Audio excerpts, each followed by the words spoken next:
We decided to have this meeting at Stanford University in honor of John W. Gardner's centennial. He was born 100 years ago, 1912. And so we really thought of this as a terrific way to celebrate his legacy. He cared so much about the way universities partnered with communities, and this would be no better way than to honor his legacy and to really perpetuate this conversation about how universities could authentically work with communities on behalf of community values.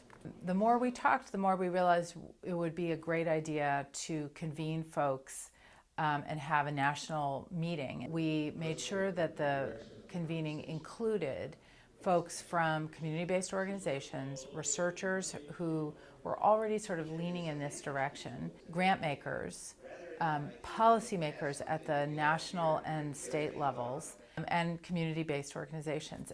Part of what we were hoping to achieve at the summit was to create a community. What we needed was to make sure there was a lot of networking happening, which meant that we were fostering connections among people of different roles and from all over the country. And we were really pleased that that was happening.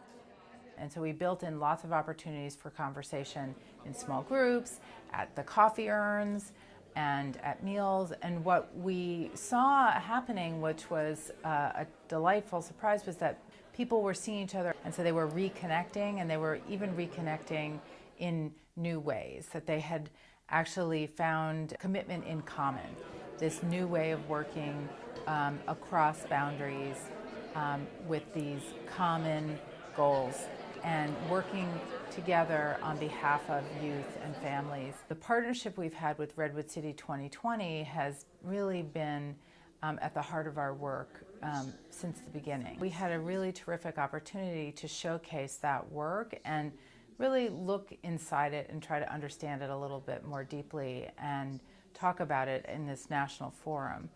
And what it allowed us to do, really think through what are the kinds of challenges that we've had that others could learn from, what are some of the key conditions that would really support others as they are fostering these kinds of collaboratives across the country. And part of what we wanted to communicate as we looked at all the different cases was that there really is no recipe for this work, that it doesn't matter where you are, and that every community is different. And there's a real opportunity to do this work with an open mind.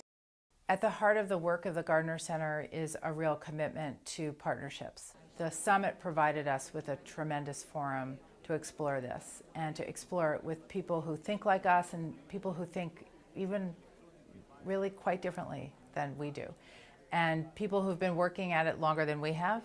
What we hoped for as a result of this summit was really promoting work that was of the highest standards of evidence, that was of the highest levels of rigor, and was of the greatest import because it really lifted up the kinds of concerns that the communities themselves had. We're going to need to build on the momentum from this convening, and we're going to keep looking for opportunities to do that.